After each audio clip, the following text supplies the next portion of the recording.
Hi, my name is John Wiggins, and welcome to The Moderator. Today we have on our show Dr. Reggie01222014, who's going to be discussing the subject matter of diversity in America, then and now. Dr. Reggie01222014. Call me Reggie, please. No problem. I've been knowing you for a couple of years now, so that shouldn't be a problem. Today we're going to be discussing the diversity in America, then and now. And we're also going to be talking about the matter of you're writing a new book. Right, a new book. If I understand. Right. And what is the name of the book and what is it about? Well, the end title is To Be Determined, but I'm actually elaborating on a previous book that I wrote that was called Black Survival in the Corporation. Mm-hmm. So whether or not it ends up being called that is to be determined, but I'm actually starting it this month, and hopefully within the next 6 months to 10 months I'll be finished. Okay, and what's spurring on this particular book?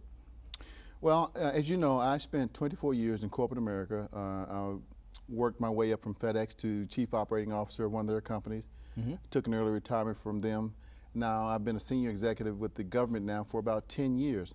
And so I've amassed within that time frame a lot of stories in my life, from real life, about the things and the people that I've encountered in terms of how you survive in systems, going back to when I was a child and using the same set of skills that I did as a child to survive in corporate America and also as a senior executive in the government. When you was writing when you was working with Federal Express, you was also, I believe, in the diversity also, was you? Yes, at one point I was a preceptor at the FedEx Leadership Institute, and I oversaw the diversity curriculum and training for the entire corporation. So as being a part of that division, where was your earlier life a big part in your being able to handle that position? Yes, you know, as you know, when we grew up in North Memphis, coming from impoverished backgrounds, a lot of times on the streets we encountered situations in our life from grade school to high school where we had to actually use a certain set of skills to survive. Right. Those skills entail things like being able to do an environmental scan, understanding the danger and the pitfalls around you, assessing who has the power in whether it's the streets or the corporate boardroom, and also being able to build relationships and alliances so that you can, in essence, survive within that system. We learned that as we grew up on the streets, as you know. Many times our lives were in danger because of some of the situations that we faced. And then you take that and you fast forward to myself, for example, being in the 9th grade, and as a poor kid, you know, running a scholarship to Exeter Academy Prep School, you know, going from, you know, never having flown on a plane to going to school in New England with some of the most privileged kids in the world. And then you transfer that to a situation where graduating from Northside High School, which we both did, and winning a scholarship like I did to the Air Force Academy, and again, going from nothing to some situation that allows you to be with some of the most privileged people in the world. The same set of skills that it took us to survive those situations throughout our life are the same set of skills that I use in those situations, and then transferring that to corporate America and the boardroom by being able to do the environmental scan, understanding how to build relationships, understanding the supply chain, building alliances. Those same set of skills helped me to be a successful corporate executive for a number of years at the highest levels.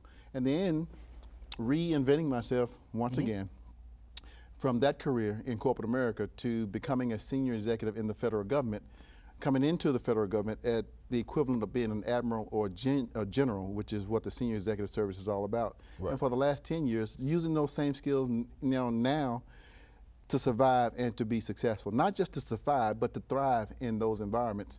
I go back to the premise originally in that it's the same set of skills. Okay, well, let's go back a little bit earlier before you were employed in the government and into the corporate world. When you was first going into the school, let's say the Exeter School, when you first got there, the skill sets that you had coming from a school in North Memphis, and then ending up in a school where there was quite a bit of privileged individuals, what was your first take on that? Well, it's the story of our life. You look around, there's only a few of us. So one of the things that I had to, that I learned very quickly is that success is not a matter of where you are. Success is a matter of where you are from where you first had to start. So the fact that we grew up, poor, to me, it's where you start that matters in terms of the difference that you are able to distinguish between yourselves and the others. and with kids that perhaps have had privilege all their life. So I measured my success not about where I was, but about where I was from where I started. The fact that I was there, to me, in and of itself, was a success story. But there was also something always inside of me that taught me about the value of our history as African Americans, and never forget that. That was drilled into me by my teachers and my mentors, understanding the history of the civil rights movement. I saw, for example, in that school, there was a guy that I went to school with, and he was African American. His name was Leroy. And there were only about 8 of us during that first summer session. Okay. And there was a distinct difference between, the rest of us and Leroy, in the sense that we all banded together because people have a tendency to want to be around people that are like them. But he never saw himself as African American. And there was something about him in that situation that, reminded me that I never want to be that way. I want to always value my history. Being an African American and having come from where we came from is a source of pride for me. Not something that I use as a hammer, but as a tool to help make me better and to be more aware, and also to put back. I never wanted to be like him. Did you feel that at some point that he felt that he had to fit in order to be able to move forward and move ahead by disassociating himself from who he actually was? I really don't know what his psychological motivation was, because he never really talked to us about what it was, so we only speculated. But there was one thing that was always true and certain in my heart, and that is that the color of my skin is who I am. And that's something that I take a source of pride in. And it was also something that was drilled into me a long time ago, that no matter where you are or what level, you have a responsibility to put something back, to help as many other people as you can, wherever you are and at whatever level you are. I don't have to be a billionaire, I don't have to be a millionaire, but wherever I am, I have a responsibility to those that are like me, whether I'm in corporate America or whether I'm in this prep school, to help others as much as I can. What do you tell the young people out there what to expect when they get to where you are now? I think the important thing to tell them, whether they're in corporate America or in life, is to really understand the systems where you are, whether you're in a school system, whether you're in a corporate system or a corporate setting, or whether you're in a neighborhood, is really understanding the system and being able to choose good mentors and to help understand what the rules of the game are. You can look at an organizational chart, it doesn't always tell the entire story. There's the organizational chart that is public facing, but there's always a story behind the story. So you have to have an intuition inside of you and a skill where you are able to do an environmental scan to understand what the unwritten rules are, because there are unwritten rules in every system, in every neighborhood, in every organization. And the only way to do that is to really choose people within that system that you trust, that can help mentor you along. Many times those people aren't necessarily people that look just like you. Some of the best mentors in my life have been white females who saw potential in me to write letters to send me to a prep school, who have seen potential in me to support me as an executive in the corporate setting. But it's been people that not necessarily have looked like me, and there have been some that do look like me, but the mentor may not necessarily be the person that you think it is. So don't get caught into the trap of thinking that they always have to look like you. Okay, when we were growing up in Memphis, we didn't have the option, nor did we know for sure that we were, well, we knew we were poor, but we didn't really care about being poor because we had family. But we didn't know that we were experiencing racism at the time, until we got into situations where it was presented to us first and foremost, blatantly and upfront to us. Once you got into the corporate America, did you ever experience that, and what was your first impression, and how did you handle being experiencing that for the first time? Well, I think this whole idea of racism has been alive and is alive and well, and I'd be naive if I said it didn't exist. I think this issue of color and stereotypes is with us, at least for our lifetime, but you first have to understand and admit that it is a reality. The first thing that you begin to notice, the higher up the corporate ladder you go, the less the people have a tendency to look like you. And for example, I'm on the board of Sisters of Mercy Health System, which is the 6th largest Catholic health system in the country. about a $4 billion health system, over 30 hospitals, 7 different states. And one of the things that you begin to notice, whether you sitting on the board, is that there is sometimes a lack of diversity. That doesn't mean that they're not committed to it, but you have a responsibility, at least while I'm there, is to try to make sure that in their policies and their practices that they recognize that. And your population that you serve should be a reflection of the people that run that organization. So you really want to try to mirror the population you serve from a diversity standpoint. But you notice as you move up the corporate ladder, the less people have a tendency to look like you, or the less people of color there are. Same thing, within the corporate system. The higher up you go, you have a tendency to see this lack of diversity. Unless you work for an organization that is enlightened to some extent, is making a conscientious effort to try to make sure that there are diverse people among their ranks. So the thing that you have to learn is that no matter what level you are, you have a responsibility, and you have power to try to change that. The first rule of survival, though, is to survive. So the more successful you are, the more you can help other people. So as you get promoted, you become positioned in a situation where you can actually change policy, where you can actually change strategy, where you can actually change the direction of a company or an organization.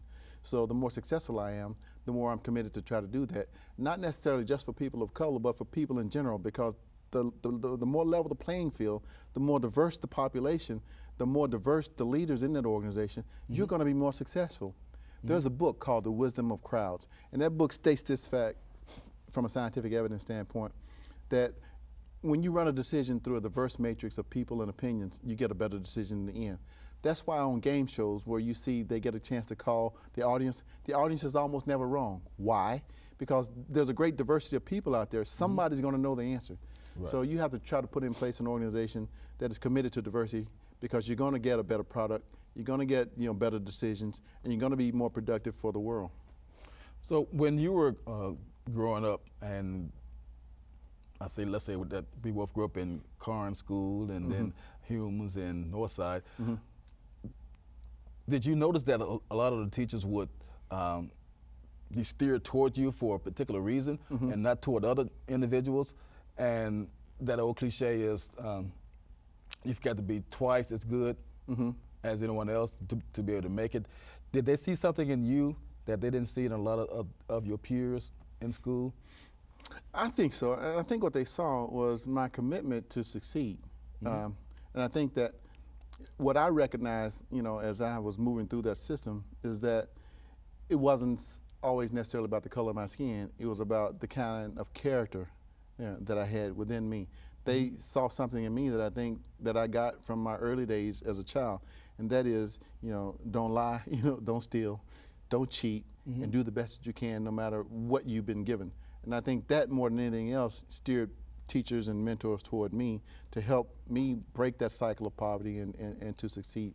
So yes, the color of your skin does matter, but I think even more important than the color of your skin is who you are and what you're made of inside of you in terms of the integrity of how you work and how you live your life.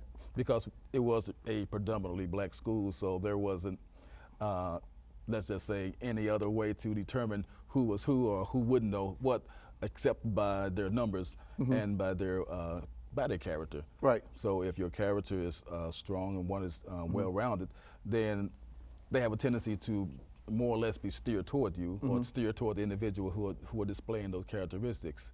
If you were, now, well, let's just go back to your book. You're writing a book now. Yes, I'm writing a book, and it's expanding on the book that I wrote previously called Black Survival in the Corporation. But it goes to this whole issue of the color of your skin and how, as African Americans, going back to the point that you made earlier, we know, and it's drilled into us, that we have to be twice as good. We can't fall prey to this illusion of inclusion at any time, because we are treated differently, because there are stereotypes and people play to those in real life. For example, when somebody gets down to making a hiring decision, at some level, usually at either a conscious or non-conscious level, we want to be around people that are like us. Right. We do that because as human beings, we're ritualistic creatures of nature. And it's just natural for us to choose people that are like us. But what that means in corporate America and other organizations is that many times the folk that are in power are, not like us, and they choose people like them, which leaves us on the outside. So you really want to try to put in place, if you're in a position, systems and practices that build objectivity into the decision making. There's an article in Business Insider magazine, just came out last week, that says 8 mistakes that our brain make on a daily basis that we continue to make, and how to break those habits. One of those is this whole issue of stereotypes. People play into stereotypes. You know, you to some extent believe these stereotypes and you act on them, and those things end up many times leaving African Americans and minorities out of the loop in terms of power and pay. So how do you envision African Americans, not only in the past and the present, but in the future, as being able to overcome this quote-unquote stereotype that we're experiencing, even to today? I don't think to some extent we'll ever get beyond it, because we're human beings and stereotypes can either be positive or negative. I think what we have to do as human beings is be committed to constantly improving how we look at life and how we look at individuals, and being as objective as we possibly can. I think the greatest challenge that we have related to stereotypes is not necessarily that related to color, but the generational differences now with people being in the workplace, from the baby boomers to the traditionalists, you know, to the millennials. People are working longer and living longer, and so the greatest challenge that we have from a diversity standpoint is not necessarily race, but the issue of how do you as a leader relate to people that are from different generations that have different value systems. You know, the same thing that I value at my life stage now is not the same thing that a person coming into the workplace that's a millennial would value. I value traditional things like a pension. I value traditional things like stability. I value things like being able to work on a job for a long time and retire. Well, those values are very different than somebody who's coming into the workplace now that needs to feel more value associated with what they do and the work that they do, and being appreciated, because they're more portable than we were. So it's the generational challenges that we face that are going to be more difficult for us, even beyond race. Well, of course, once again, we're going back to when we were growing up. Right. We didn't necessarily have those type of conversations around the dinner table. No.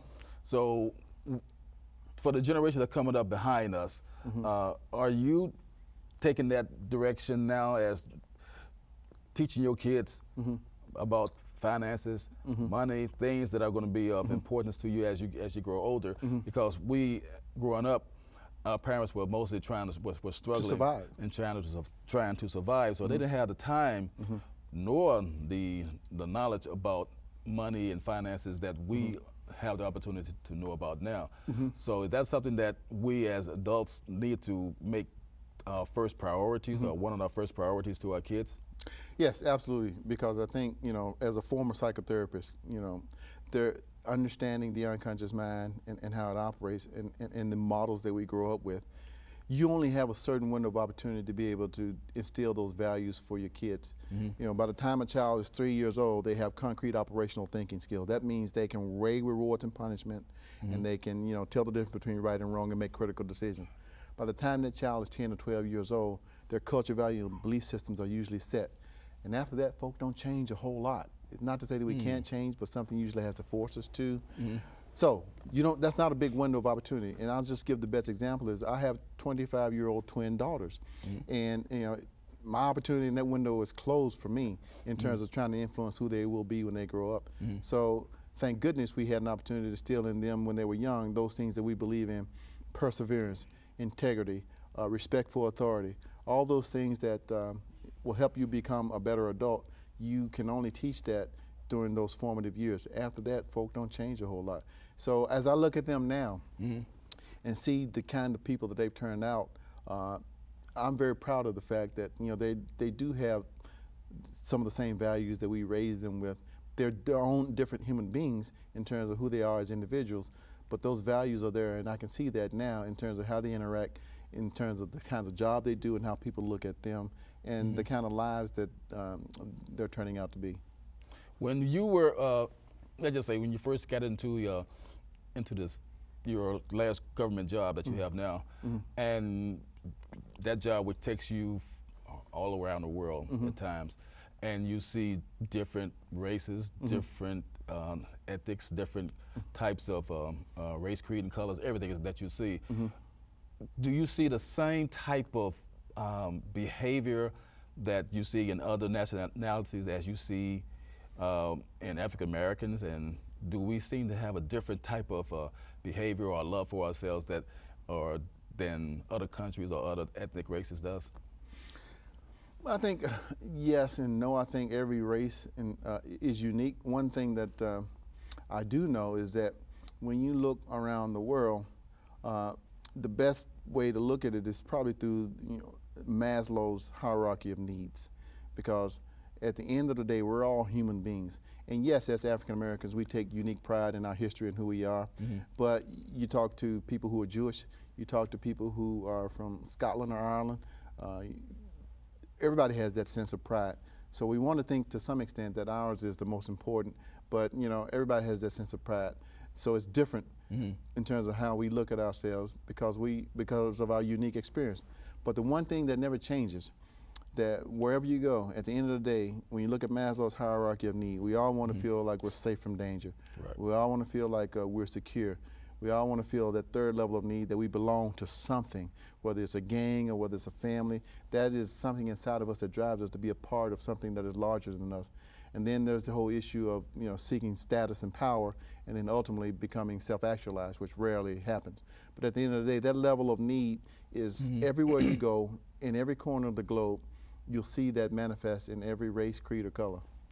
Do we as African Americans seem to be our own worst enemies at times? Well, I can only speak from my own personal perspective, and I think to some extent, again, I'm going to give you the legal answer, yes and no. Okay. Yes, in the sense that what I've seen over the years is that I think it goes back to this whole issue of being light-skinned and dark-skinned. You and I have talked about this. The book, Our Kind of People, really does a good job of helping us to understand how this whole issue of being lighter, to some extent, is looked at more favorably in our society. You look at that in terms of having been slaves in the field versus slaves in the house, and then the evolution of that into organizations like the fraternities that we join, and things like Jack and Jill, how those things to some extent are all based on this issue of race and the differences that we have among ourselves.